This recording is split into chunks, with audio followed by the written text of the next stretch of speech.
Família Web Rádio e o programa Animais e Espiritualidade.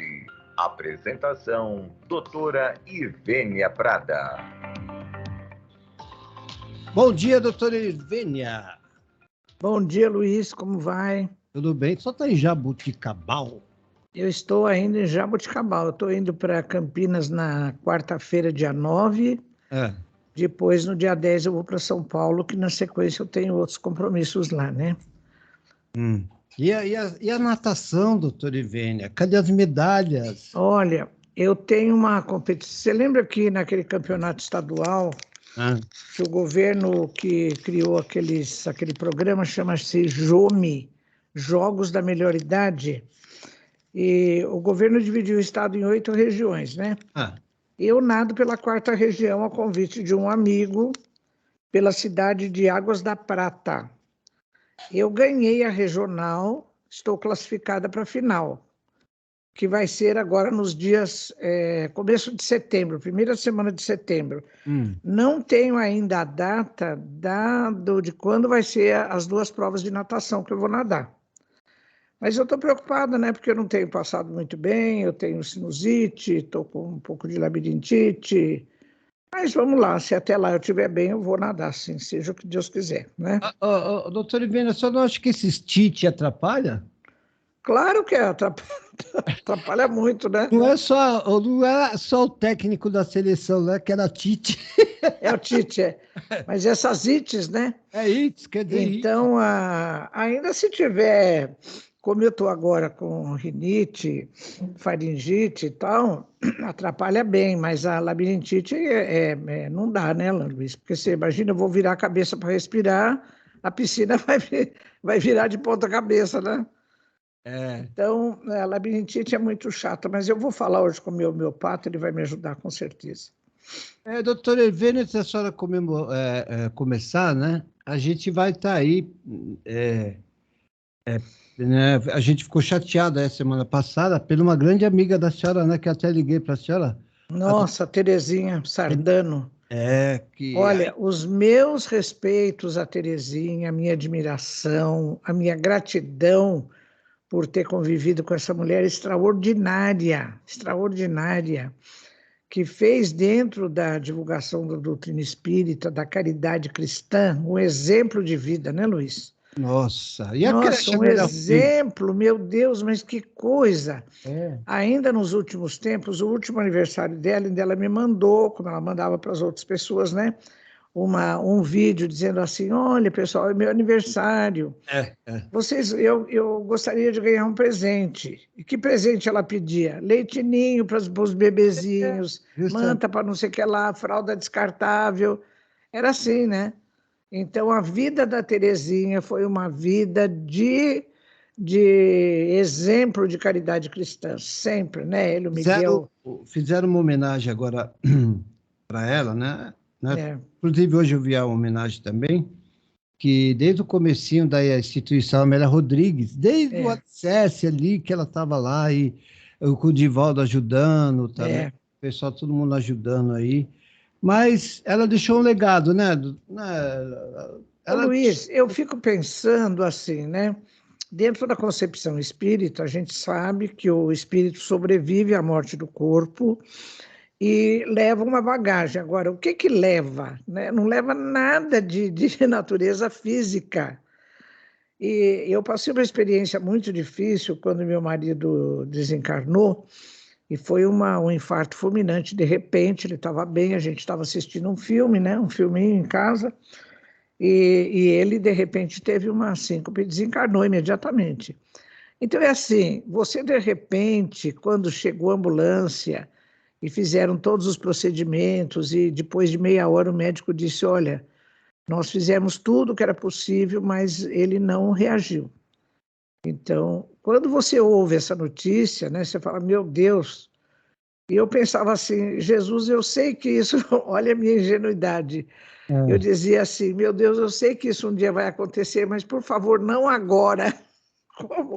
Doutora Ivênia, como não agora, né? O senhor Flávio tomava medicamento e tinha assim? Ele tinha assim, já tinha feito várias vezes aquele procedimento cardíaco, né? e tudo, mas ele não se cuidava muito. Mas, o Luiz, o que eu estava querendo dizer com isso é assim, o que a gente leva deste mundo, né? Quando, então, o meu marido foi declarado morto e tudo, então é assim, você tirar dele o relógio, tirar a aliança, tirar a carteira do bolso, é uma coisa muito sofrida, muito. Porque é a constatação, assim, de que, de fato, essa coisa teórica que a gente ouve dizer não se leva nada desse mundo, de fato você não leva mesmo. Não. Sabe? Porque quando você vê uma pessoa de família assim, declarada morta, e você tem que tirar dele as coisas, né? O relógio, a carteira, a aliança, meu Deus, é uma coisa muito difícil. Ou seja, olha, pessoal, pode acreditar que desse mundo a gente não leva nada. E quantos anos de casado, doutor Vênia? Quase 57. Porque o caipira lá da minha região fala assim, caixão não tem gaveta. Eu falo direto aqui. Caixão não tem gaveta. Então, o que a gente leva deste mundo? A gente leva uma bagagem. Nessa bagagem, nós levamos as nossas aquisições, as nossas conquistas, porque não tem nada que cai de graça na nossa cabeça, as nossas conquistas intelectuais, afetivas e morais. Né, Luiz? Os nossos princípios, a nossa convicção de que, o meu pai sempre dizia, a maneira mais fácil de viver é agir corretamente. É um valor moral, não é? Porque a moral implica na nossa conduta, nas nossas escolhas. O que a gente faz da nossa vida, né? Ainda hoje cedo eu conversava com meu irmão lá de Mococa, e ele falava que essa lei de causa e efeito é uma lei assim, ela muito rígida. Ele é espírita, doutor Vênia? Ele é de família espírita, mas ele não é praticante, ele não tem essa determinação que eu e a minha irmã temos, né, de divulgar a doutrina, trabalhar em função da doutrina, dos ensinamentos de Jesus. Mas é uma pessoa de bem, está tudo certo.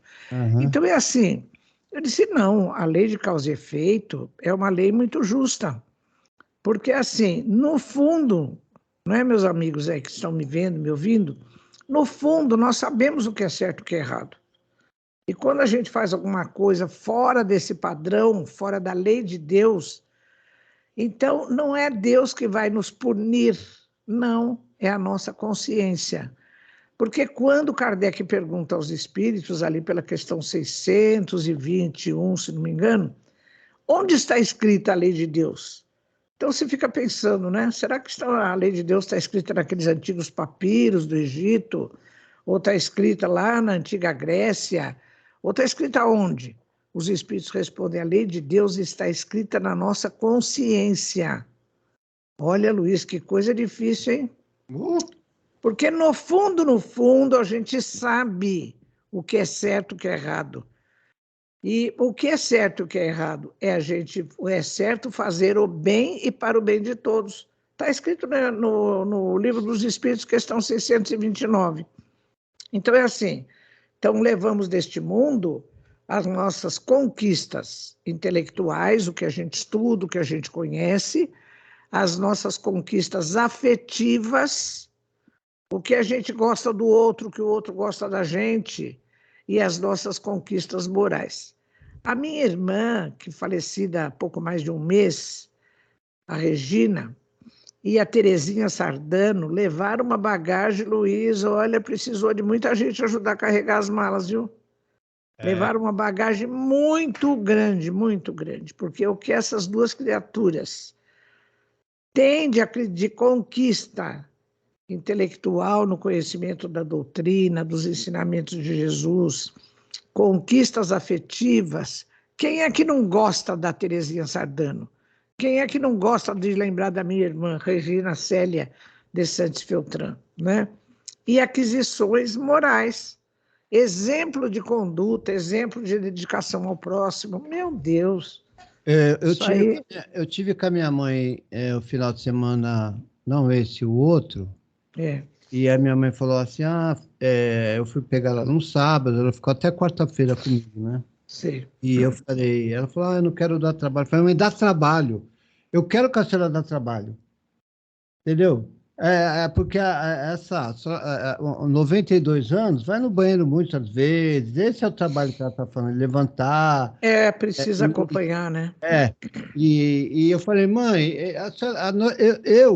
eu, em particular, já dei muito trabalho para a senhora em questão saúde.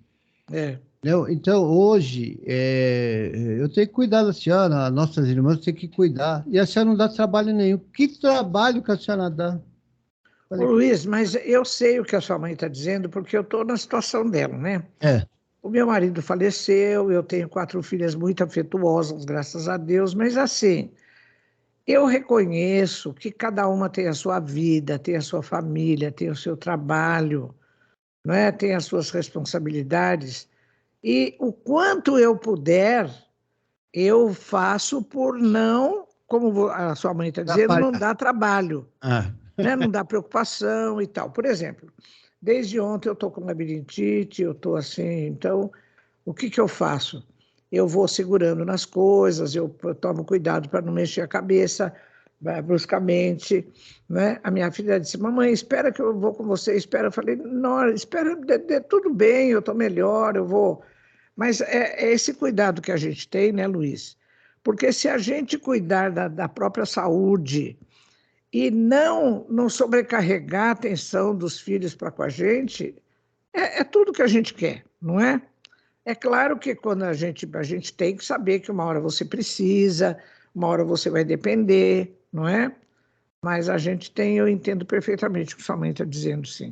Mas olha, Luiz, para encerrar esse bloco, né, que a gente está falando das grandes lições que a gente tem na vida, eu falo que na escola da vida, todos somos professores e todos somos alunos, porque um ensina o outro, não é? Até as crianças nos ensinam, os animais nos ensinam, e nós ensinamos alguma coisa para os outros. Então, na escola da vida, eu aprendi a verificar nas pessoas com as quais eu convivo quais podem ser referências de bondade, de honestidade, de caráter, de amor ao próximo, né?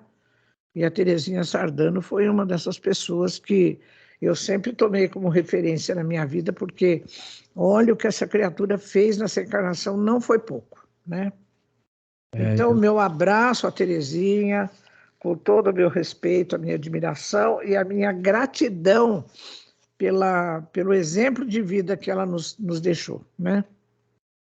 é isso aí, vamos continuar, né, doutor Imenez? A vida Vamos, a continua. vida continua, né? Até onde Deus achar que é, porque eu brinco assim, Luiz, o guarda lá da minha rua em São Paulo dá risada quando eu falo, porque esse ano, Hum. esse começo de ano, meio ano, né? No meu quarteirão morreram 3. Então eu falo para ele, olha, a hora que o anjo puxa a ficha lá em cima e fala para a morte, vai buscar. Não, mas ele Né? pula a casa ainda, doutor Imenez. Aí Pula a ele dá, casa. ele Aí dá risada, né? Então eu falo, olha, tem gente que a ficha acho que caiu atrás do armário, porque, por exemplo, eu teve uma tia, irmã do meu pai, que morreu, ela ia fazer 105 anos. Eu falava, meu Deus, acho que a ficha da tia Luzia caiu atrás do armário, ninguém acha mais, né? Mas é muito interessante. Bom, Bom, vamos lá, doutor Iva. Tem um barulho aqui de cadeira aqui, porque em cima tem um salão de festa, então hoje estou arrumando. estamos em festa, nossa, Não, que não, estou beleza, arrumando, né? não, estou arrumando as cadeiras, né? Porque Ah, então festa no deixa, fim de semana. deixa quieto, né? Deixa Ô aí, Luiz, deixa. olha, outro dia com a Ivani Lima, lá na Rádio Boa Nova, eu acabei fazendo uma coisa que eu gostaria de fazer aqui também. É assim, de vez em quando a gente lembrar que a gente fala tanto dos animais, né, uma coisa, outra coisa, mas eu acho que uma coisa fundamental é a gente lembrar da verdadeira natureza dos animais, não é? Porque nós temos um resíduo muito forte na sociedade de que os animais são assim, são coisas, né? Que se usa, os animais não, são outra coisa, o ser humano tem espírito, tem alma, tem isso, tem aquilo, os animais não têm nada. Não é assim, né? A gente sabe que não é assim. Então vamos lembrar a verdadeira natureza dos animais. E quando eu comecei a fazer esse estudo há muitos anos, nossa, há mais de mais de 50 anos, que eu estou estudando o que eu chamo de questão espiritual dos animais, tanto na visão espírita, quanto na visão da chamada ciência acadêmica, né? Então é assim, pela doutrina espírita, a gente sabe que os animais são seres espirituais em evolução. E com esse conhecimento, a gente faz então uma reflexão filosófica para entender qual é o significado desse conhecimento, não é, Luiz? Porque, olha, veja bem, meus amigos que estão me ouvindo, vejam bem. Se os animais são coisas, qual é o significado disso? Ah, com coisa você usa, abusa, joga fora. Agora, se os animais são seres espirituais em evolução, qual é o significado disso? Espera aí, é muito diferente, não é? Os animais serem seres espirituais em evolução é muito diferente do que se fossem meras coisas. Então, nessa reflexão filosófica que eu faço, eu tenho que puxar minha consciência e falar, puxa vida, espera aí. Se os animais são seres espirituais de evolução como nós, o meu relacionamento com eles tem que ser diferente, tem que ser de respeito em relação à própria vida que é deles. Eles não vivem em função da nossa vida, eles têm a própria vida. Em segundo lugar, eles sofrem física e mentalmente, eu tenho que respeitar isso. Então, esse meu formato de estudar a questão espiritual dos animais, meus amigos, obedece à mesma estrutura da doutrina espírita, que, conforme disse Kardec, tem base de ciência, porque Kardec estruturou a doutrina espírita analisando, observando o fenômeno mediúnico pelo método racional, não é?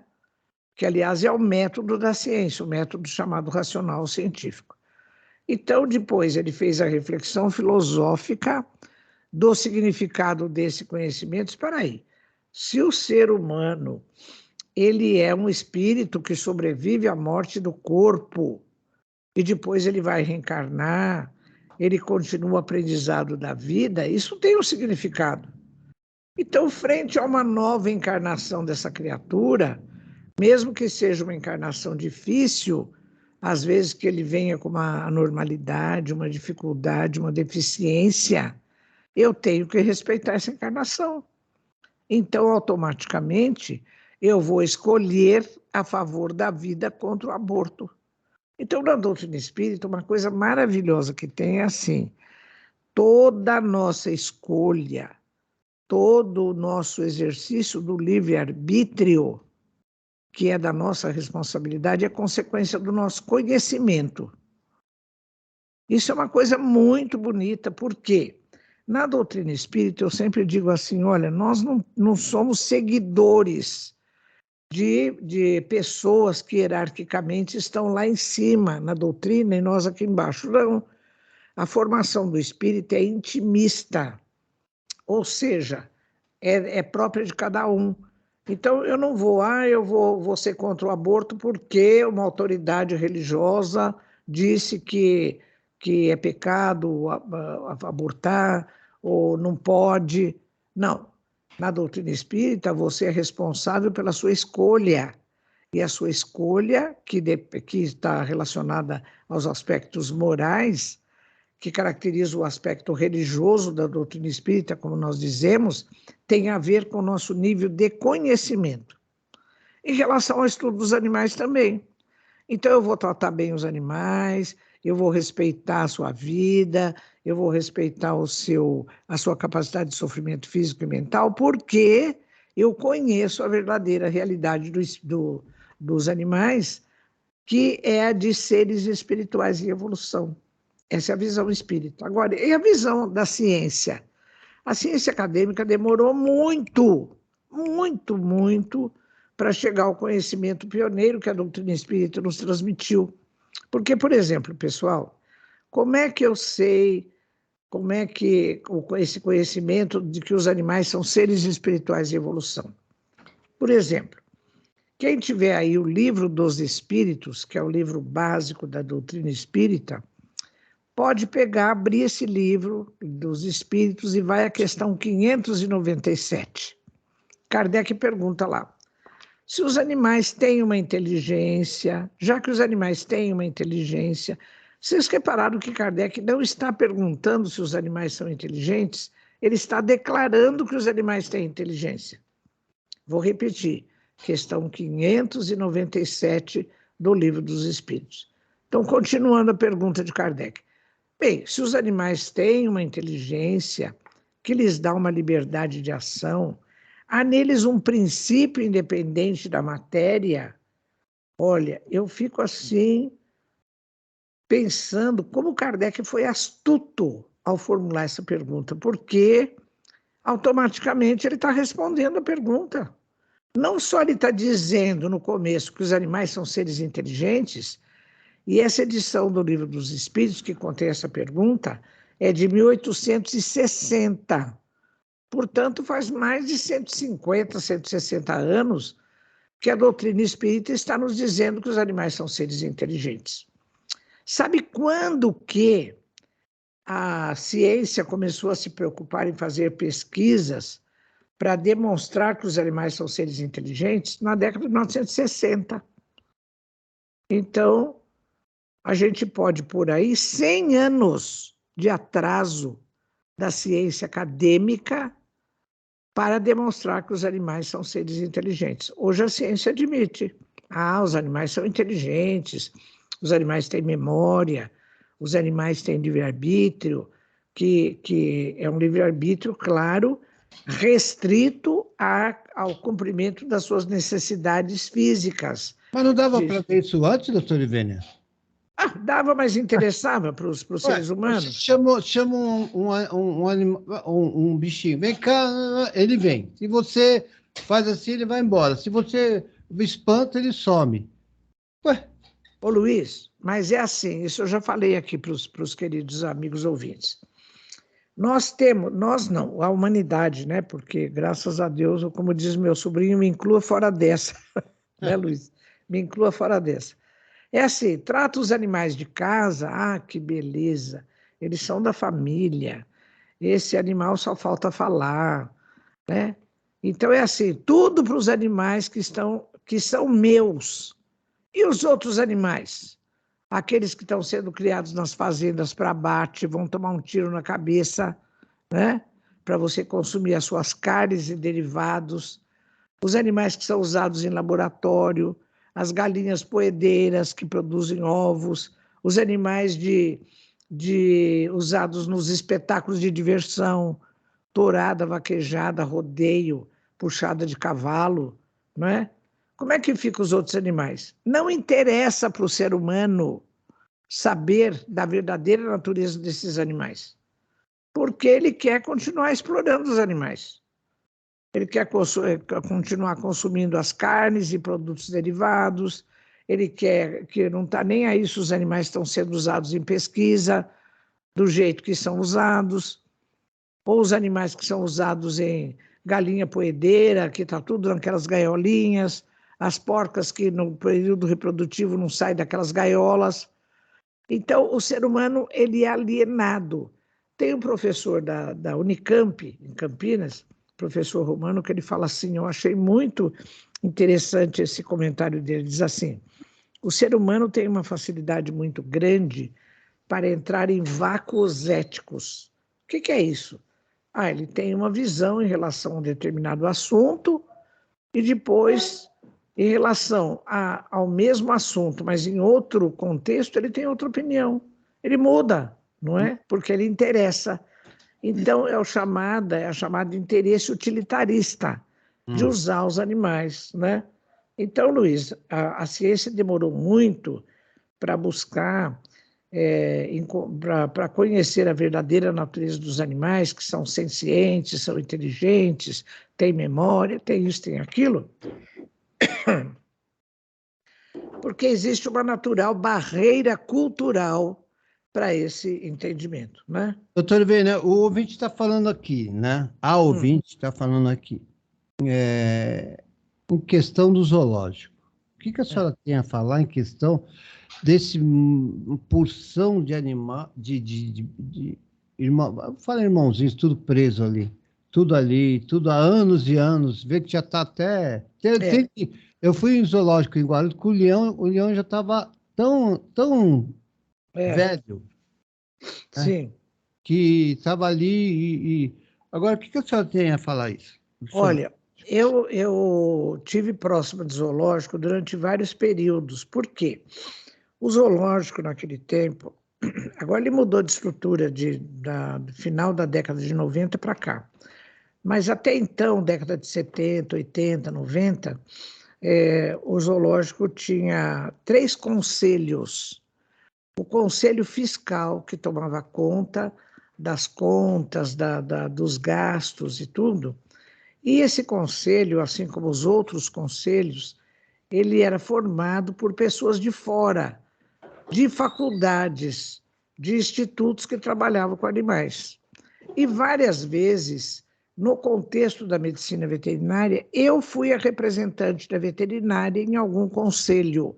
Conselho fiscal nunca, porque eu nunca me interessei por essa área. Mas, assim, então, fora o conselho fiscal, tinha o conselho orientador. Eu participei várias vezes do conselho orientador, que fazia o quê? O conselho orientador era aquele que gerenciava todo tipo de pesquisa, de conhecimentos do zoológico. Então, a parte cultural. Então, por exemplo, vamos supor, chegou um animal novo, chegou um lobo marinho de não sei aonde. O que esse animal é? Como é que a gente vai expor esse animal ao público? Que informação nós vamos transmitir? Quem cuidava disso era o conselho orientador. E tinha um outro conselho superior, que era o conselho que gerenciava tudo, trabalhava junto com o diretor, né? Então, pelo regulamento do zoológico naquela ocasião, o presidente do conselho orientador é que substituía o diretor nas suas ausências.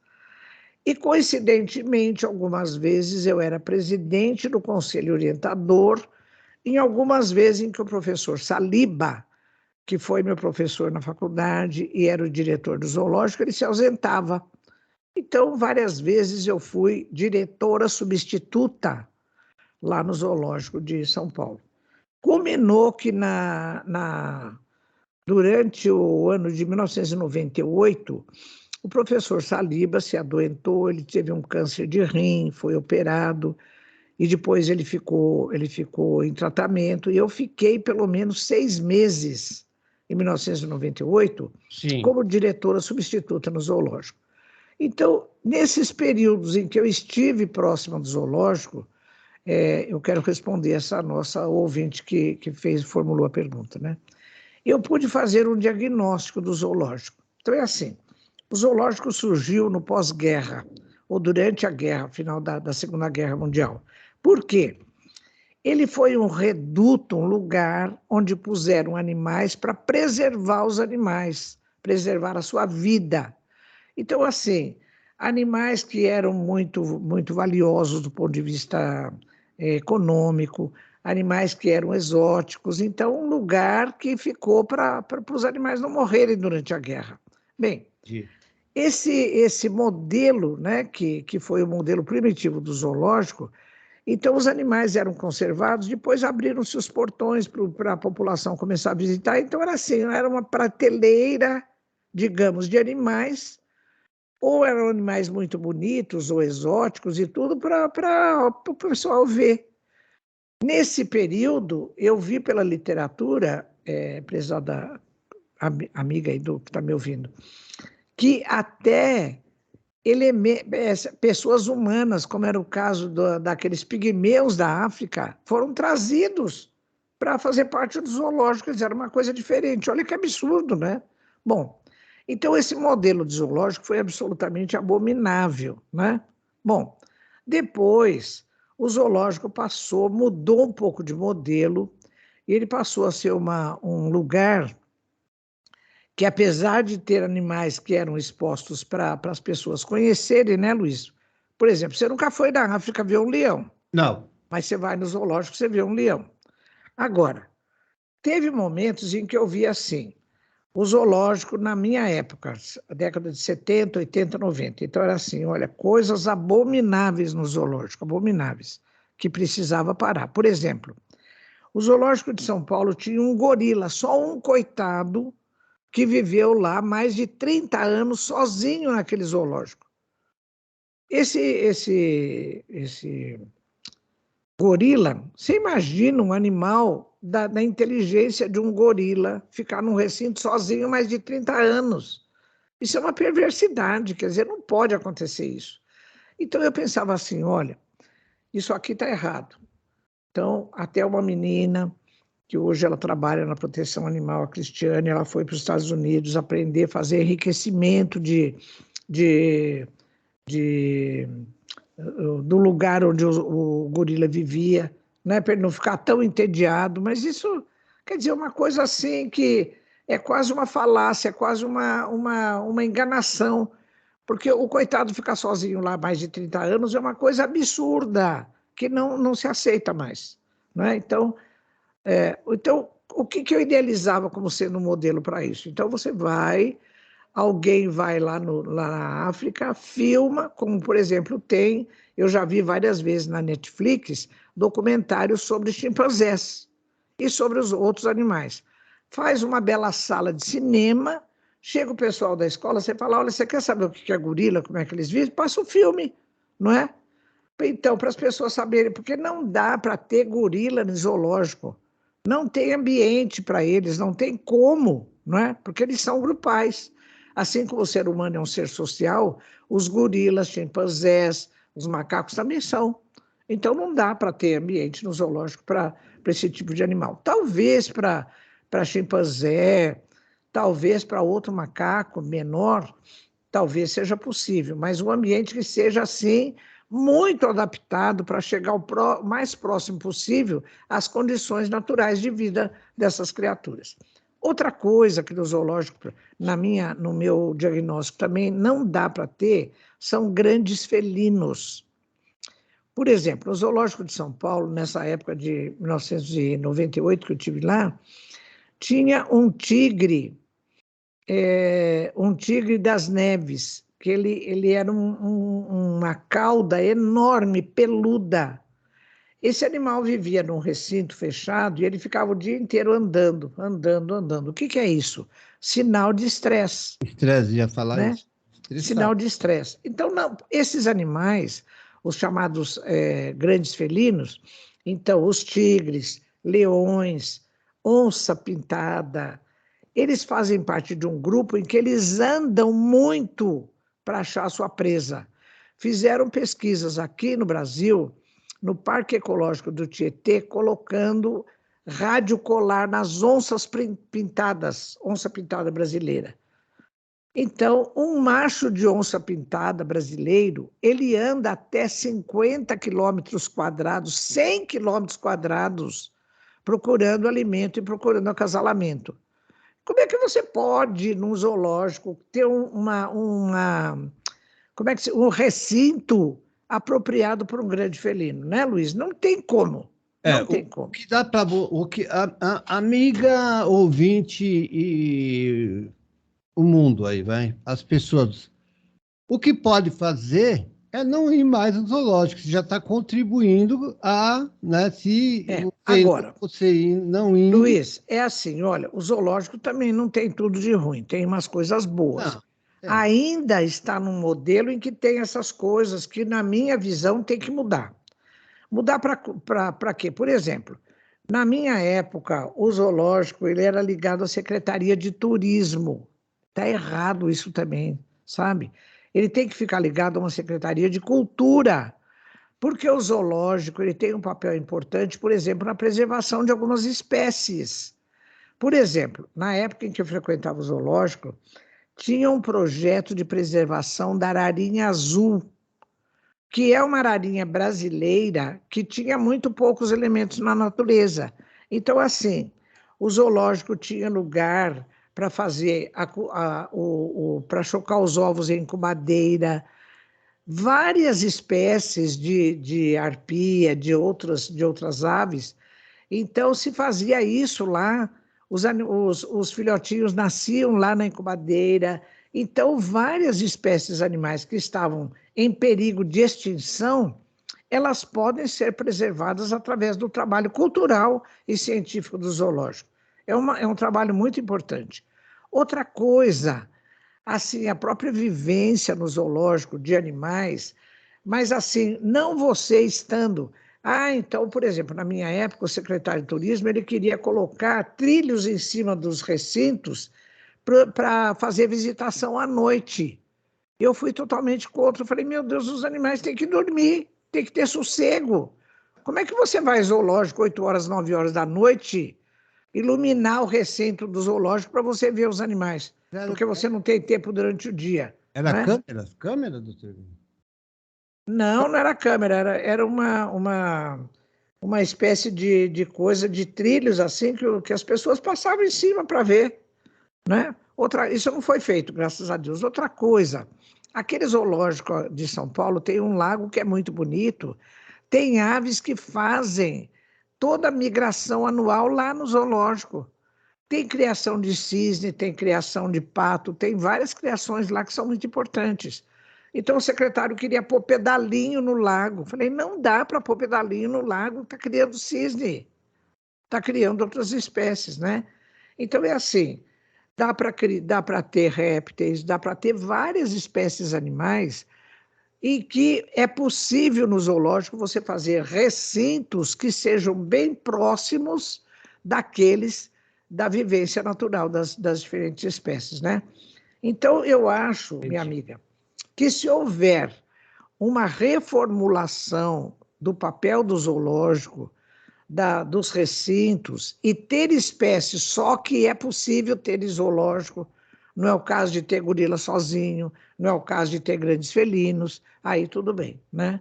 Eu acho que o zoológico pode ter um papel cultural importante, desde que ele atenda os quesitos de bem-estar dos animais e atenda a curiosidade das pessoas também, né? Eu me lembro que, quando uma dessas, aconteceu uma coisa muito interessante no zoológico.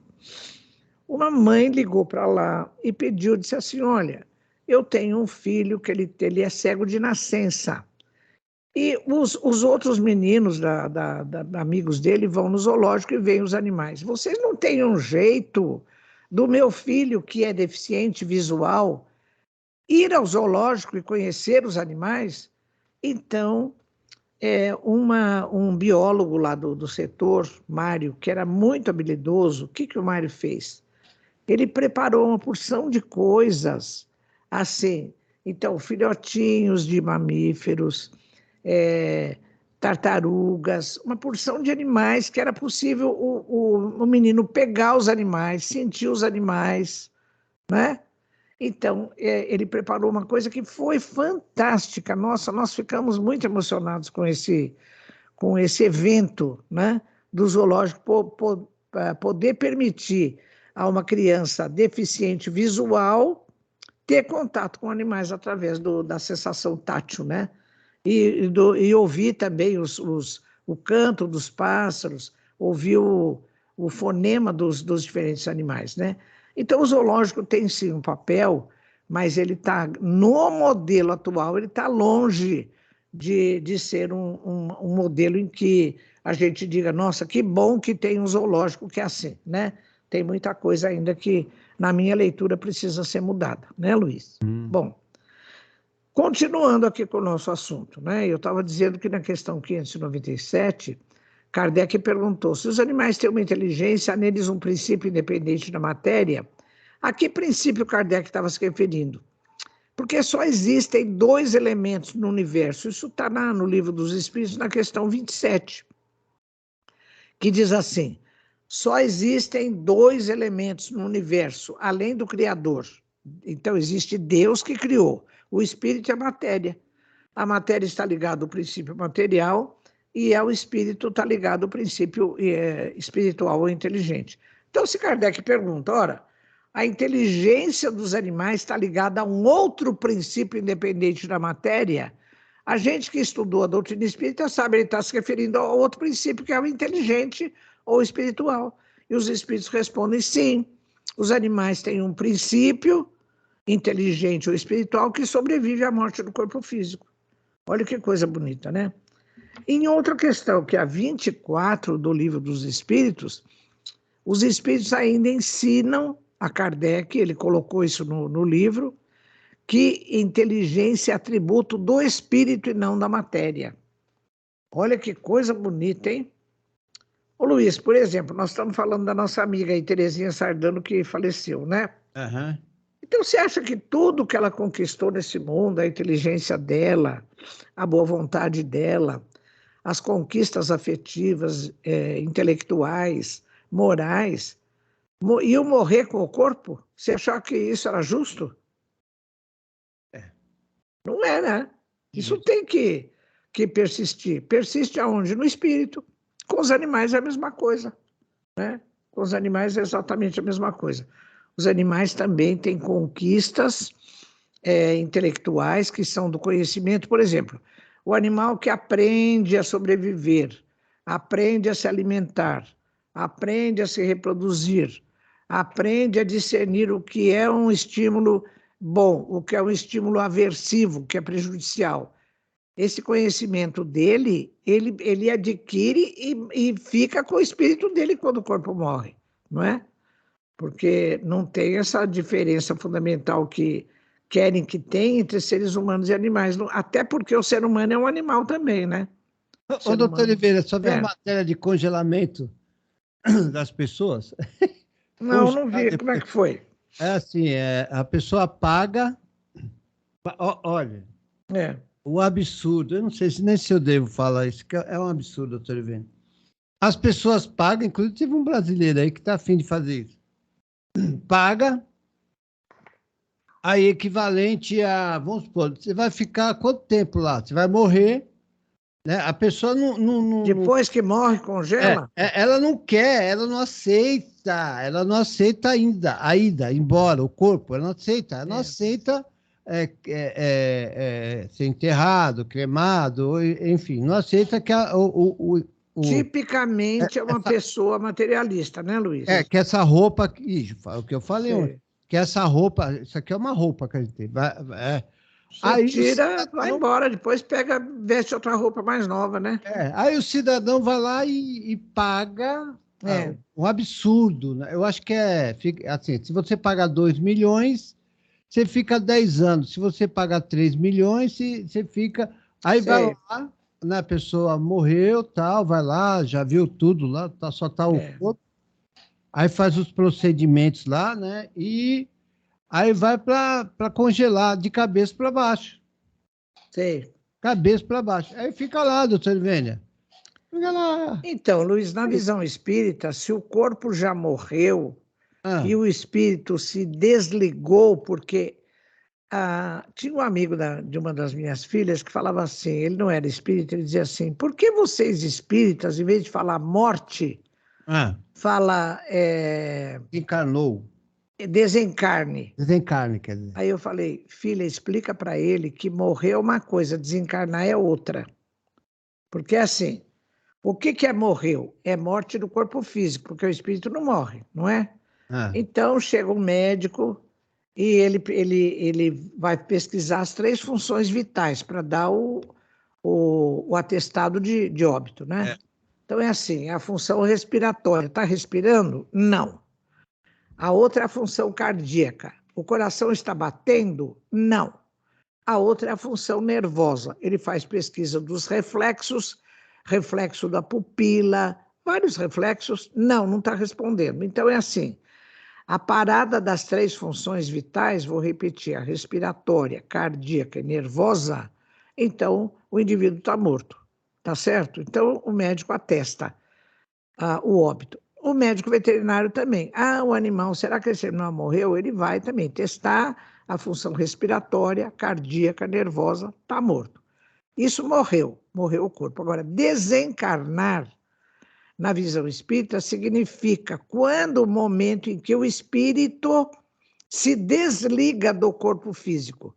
E isso não é de repente, isso vai acontecendo aos poucos.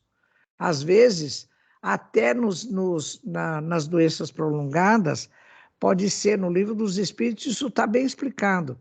Pode ser que nos sofrimentos finais do corpo físico, tanto no ser humano quanto nos animais, o espírito já se desligou. Ele está ligado só por fios muito tênues, o espírito não está sofrendo mais. Quem está sofrendo é o corpo físico, não é? Agora, tem pessoas muito ligadas à matéria, como é o caso desses indivíduos que querem congelar o corpo, porque tudo é no corpo. O corpo é uma veste. Quando chega a hora, a gente tira essa veste, vai trocar de roupa, tira essa veste, vai embora, depois vem aqui outra vez, pega uma roupinha mais nova, é um corpinho novo, né?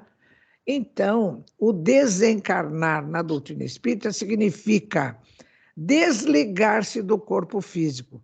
Tem pessoas que demoram muito para desligar do corpo físico. Às vezes demora minutos, às vezes demora horas, às vezes demora muito tempo, não é? Então, depende. Então, vamos ver esse caso aí que o Luiz está falando, de congelar o corpo depois que morreu. Se o espírito já estiver desligado, então congela o corpo lá e fica lá e não vai servir para mais nada, porque não tem mais espírito naquele corpo. Não é ele que vai ressuscitar, vai viver de novo. Não é. Então, esse corpo aí pode esquecer. Ele, daqui 20 anos, 10 anos, 15 anos, quiser voltar ao corpo, não adianta, já morreu. Doutor Porque Ivênia, não tem mais espírito ali. Essa é a visão espírita, né? Sim, Luiz. E por que o crematório é 72 horas? Justamente para dar tempo desse espírito se desencarnar. De desligar. Se desligar, né? Se desligar. Então, é assim. Quando esse amigo da minha filha, que não era espírita, falou, por que vocês falam, em vez de falar morte, por que vocês não falam morte e fica falando desencarne? Desencarna. Porque é diferente, são dois conceitos diferentes. A morte é do corpo físico e o desencarnar é desligar-se do corpo que está morrendo ou já morreu. E que nem sempre isso acontece de repente, né? Às vezes acontece, fica ligado durante muito tempo, até depende da ligação do espírito à matéria. Bom. Tá certo. Então, o que eu queria lembrar é isso, que a doutrina espírita antecipou de mais de 150 anos essa noção de que os animais são seres espirituais de evolução e que esse princípio, que é igual ao nosso espírito, só tem um nominho diferente, sobrevive à morte do corpo físico. Bom, doutor Ivênia, a nossa audiência está muito boa, viu? A doutora Ivênia, o que está acontecendo com a doutora Ivênia? No YouTube, ela está bombando no YouTube. Luiz, não sou eu, viu? Acho que não é Ivênia, é o assunto que o pessoal está se interessando. Estou brincando. Sabe o que acontece, doutor Ivênia? A nossa rádio, a Rádio Web, nós estávamos conversando até a questão da Rádio Web. É uma rádio, ela é uma rádio digital, uma rádio tem que trabalhar muito o que nós estamos fazendo para poder ter o que a gente está tendo, audiência. Sim. Então, o que acontece? Eles, os ouvintes, eles gostam, não é de carinha bonita, eles gostam de conteúdo. E a senhora tem muito conteúdo. Olha, Luiz, eu tenho muito conteúdo porque eu estou nessa estrada faz muitos anos. O Enéas tem muito conteúdo que ele é espírita, que ele é psicólogo. Sei. Doutor Rubens Cascapeira é médico. Ele tem muito conteúdo. Quer dizer, então, a nossa rádio, ela tem muito conteúdo, né? Então, assim, a gente tem que trabalhar muito para poder manter a rádio e para manter a rádio. Mas, Luiz, eu entendo os ouvintes, porque assim, olha, eu vou contar Vou contar um caso que confirma a resposta da questão 597 do Livro dos Espíritos. Esse caso é do Lorde, um cachorro que foi do Chico Xavier.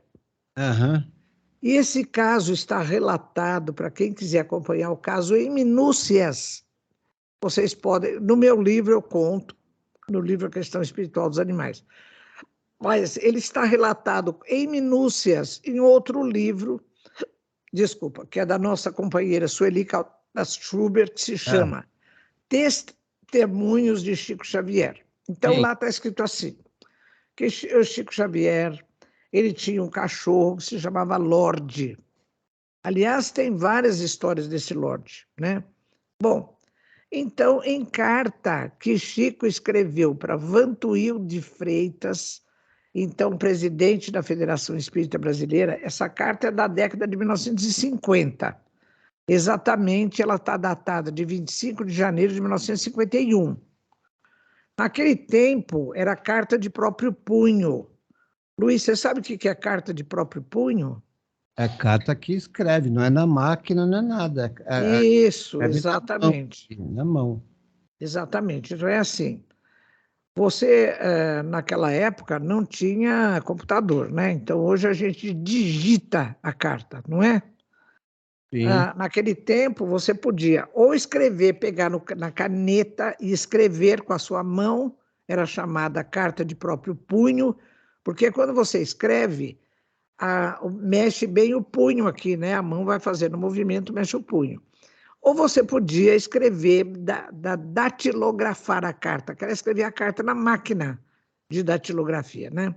Então, o Chico Xavier escreve essa carta de próprio punho. Ele pegou a caneta e escreveu com a mão dele.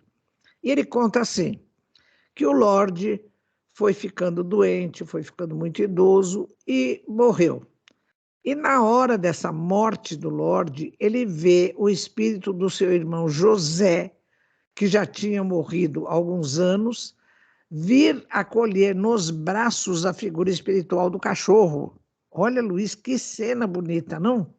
Que coisa linda.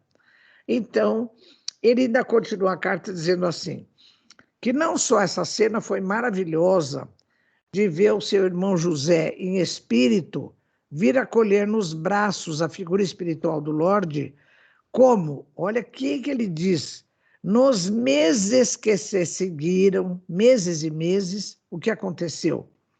Quando José, desencarnado, vinha ter a presença de Chico Xavier em espírito, vinha sempre acompanhado da figura espiritual do Lorde. Então, quer dizer, esse animal sobreviveu em espírito à morte do corpo físico, né? E ficou andando com José para lá para cá, né? E vinha visitar o Chico de vez em quando. Então, esse caso é muito bom.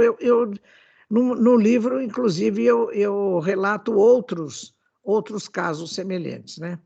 Bom, então, pessoal, eu continuo esse estudo no meu livro falando de alguns atributos da alma dos animais. Por exemplo, na Gênese de Kardec, que é outro livro da chamada Codificação Espírita, no capítulo 3, nos itens 11 a 13, a gente abre lá e lê. Está falando de instinto e inteligência. Lá está escrito assim, olha, o animal carniceiro... O que é animal carniceiro, meus amigos? O animal que é predador, né? Que come carne de outros animais. É a onça, o leão, o tigre, o leopardo, a hiena, né? Os lobos. Então, está escrito assim, o animal carniceiro é impelido pelo instinto a nutrir-se de carne.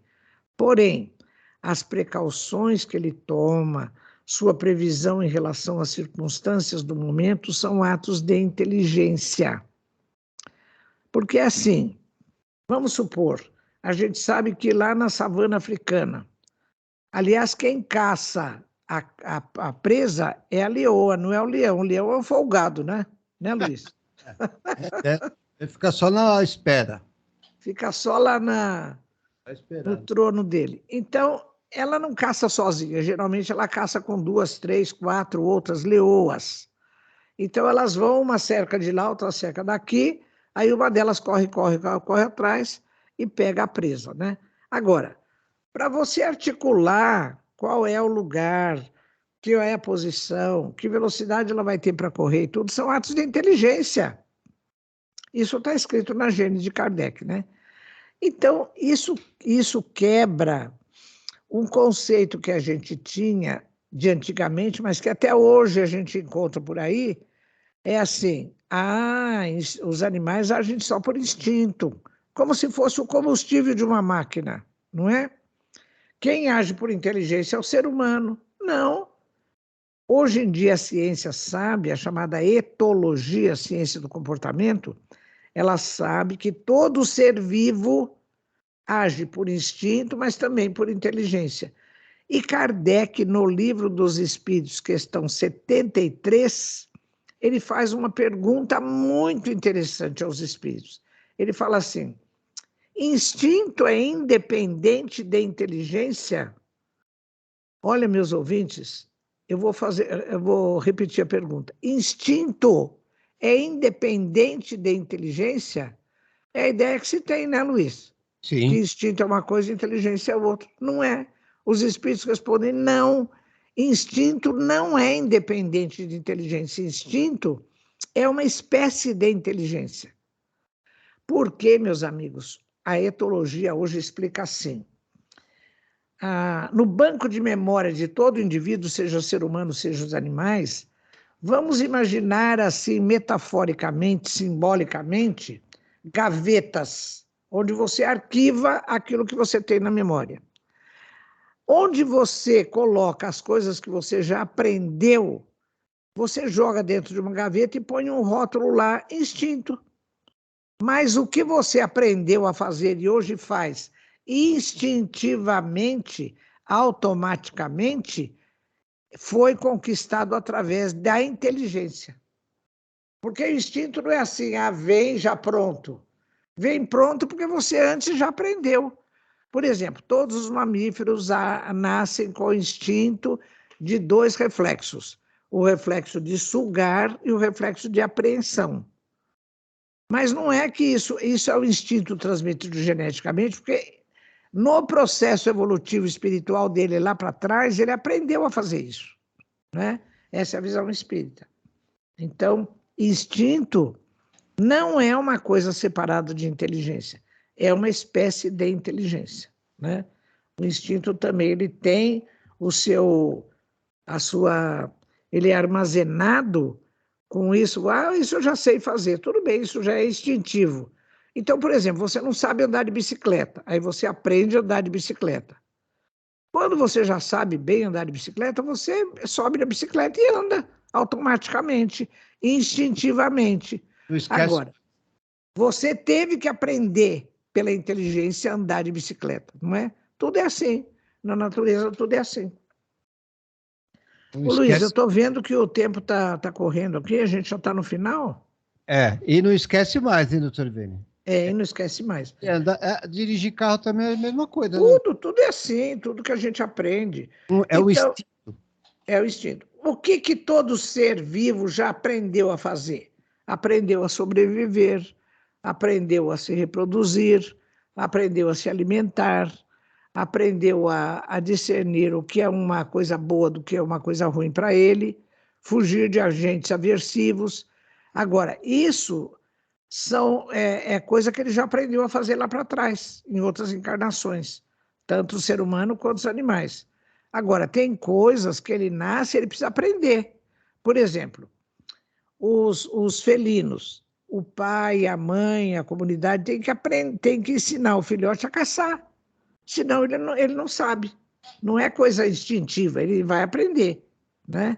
Algumas coisas são comportamentos natos ou inatos e outros são comportamentos aprendidos, né? Então, por exemplo, um filhote de grande felino fica de 2 a 3 anos com os pais para aprender umas coisas, para depois se virar sozinho. Um filhote de chimpanzé fica 5 anos com a mãe e com o pessoal ali da família para aprender umas coisas. E o ser humano, hein, Luiz? Quanto tempo ele fica para aprender a viver, hein?